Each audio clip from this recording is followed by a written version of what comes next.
Hi everyone, my name is Chaitni and I am a mindset and nutrition coach. I help clients cope with stress, depression, or anxiety through healthy habits, lifestyle changes, and proper nutrition. If anything associated with wellness interests you or intrigues you, then please make sure to subscribe to my YouTube channel. If you're more of a reader and enjoy self-love and self-care reminders delivered straight to your inbox, then please sign up for my bi-weekly blog. The link will be in the description. And lastly, you can follow me on Instagram at Imperfect Bodies by C Modi. So today's topic is a little more focused on emotional and mental health, but it has a lot to do with how you handle your physical health. So what I'm going to talk about is how you can love yourself and others around you a little bit more every day. I know you already know that self-love is not selfish. You've heard that before, and there is complete truth to that statement. When you show up from a place of love and when your cup is full, you're in a position to love the people and your pets around you fully. But when you come from a place of a deficit and you don't have enough love to give to yourself, you're not in a position to give that love to anybody else around you.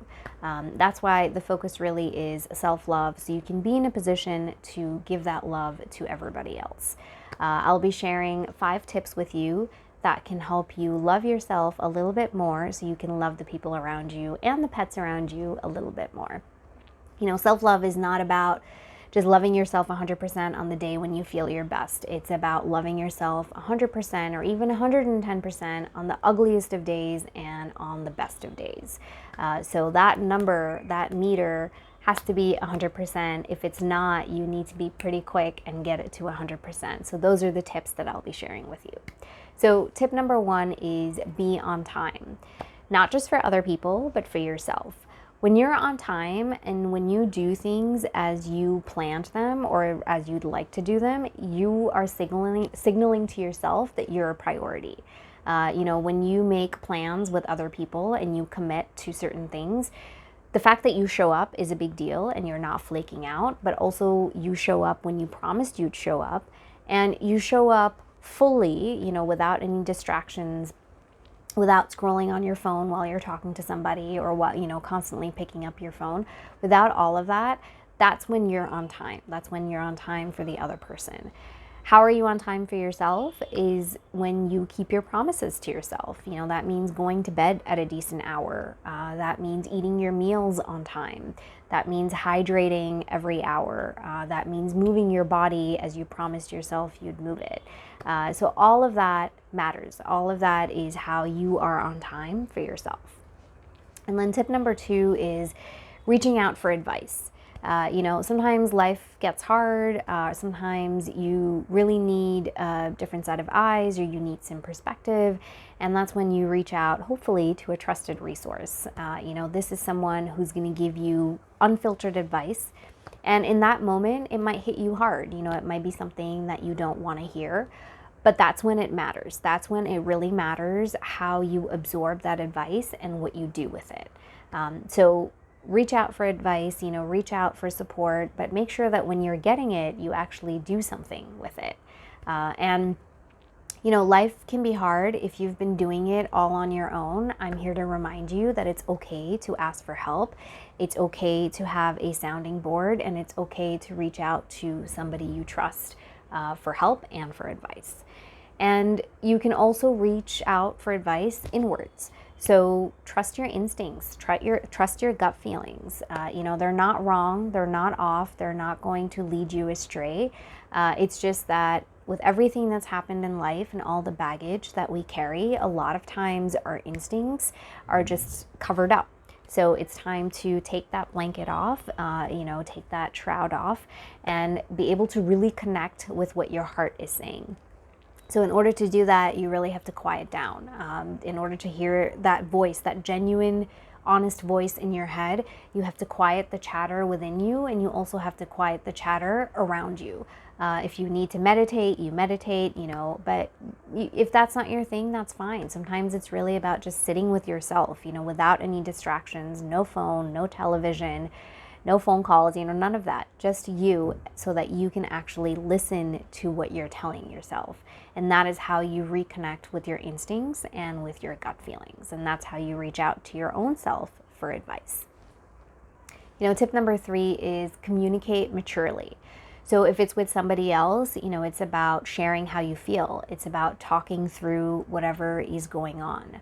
It's not about stonewalling. It's not about yelling. It's not about slamming doors or the silent treatment or any of that garbage. It's really about sitting down, being vulnerable, opening up, and telling the other person or people how you're feeling.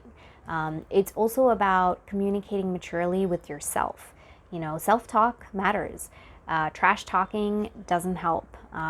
Positive self-talk is what's going to really make you resilient, and it's going to give you the clarity that you need. So if you have not been paying attention to how you talk to yourself, please do. This is your reminder. It really matters, what you say to yourself and how you say it to yourself. So pay attention to that and talk to yourself with kindness, with compassion, with understanding, with wisdom, and not from a place of, where you're beating yourself up. So that positive self-talk, as well as how you communicate with others, is the key to communicating maturely. And then tip number 4 is get to know yourself. There's no seat at the table if you're unaware. It is not somebody else's job to figure you out. Just like somebody else's emotions are not your responsibility if you have spoken your truth kindly. So that's a two-way street. It goes both ways. You have to figure out yourself, and you have to have that self-discovery as well as self-awareness. How does that happen? It's about going beyond your limiting beliefs. It's about genuinely asking questions without judgment. It's about getting curious with yourself and the people around you. And it's about really pushing your boundaries, even if it's one baby step at a time. And that's really how you can show up at the table and how you can have your seat. That's how you get to know yourself. You push your boundaries as much as you're comfortable pushing them, but just a little bit more. And you do the same with the other person. You get curious, you ask questions, you get to know them. And that is how you can really be present. And that is how you can get to know yourself and the people around you. Because if you don't know yourself, you really aren't showing up fully in this world. That's why in order for you to love yourself, to accept your flaws, to forgive yourself, you have to get to know yourself. And then you can actually get to know the people around you. And then tip number 5 is, I kind of gave you a clue in tip number 4, it's be present. How often are we at the dinner table with the television on and, you're with your family, instead of having a conversation, there is a movie that's playing in the background, or everybody has their phones right there next to their dinner plate. Put that phone aside, whether you're meeting up with a friend, whether you're just spending some time with your dog and petting your dog. Put that phone aside.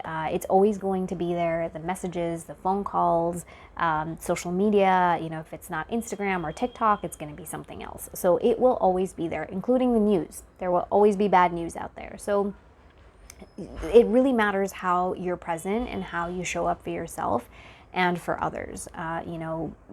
Just doom scrolling on social media, even for yourself, even if you're by yourself, is not how you're going to be present. So if you want to be mindful and you want to be present, it's about setting those distractions aside. It's also about, how you deal with your emotions and how you're present in that moment. It's very easy to numb any kind of emotional pain, whether it's grief, it's, broken heart, it's stress, whatever it is. It's easy to turn to alcohol. It's easy to turn to any kind of distraction, unhealthy distractions, but that's temporary. So being present is about accepting and acknowledging those uncomfortable feelings, facing them, and then overcoming them and figuring out a way to process them in healthy ways, in ways that make sense to you. So these are 5 ways that I shared with you. It's about being on time. It's about being aware, really getting to know yourself. It's about being present. It's about communicating maturely. And it's really about just being fully there. this is how self-love begins. It's not something that can happen overnight. It's a work in progress, and there will be days when you only love yourself 70% or you love yourself 0%. And that's when it's going to be important to go from that 0 or 70% to 100%, because only you can do that. Nobody else can do that for you. So I shared a few suggestions with you. They're very practical. They're easy to put into practice. Pick one, commit to one, and let me know how it works for you, because without self-love, there really isn't any kind of love. And self-love is not just up here and here, but everything that's here ultimately has an impact on how you prioritize your physical health.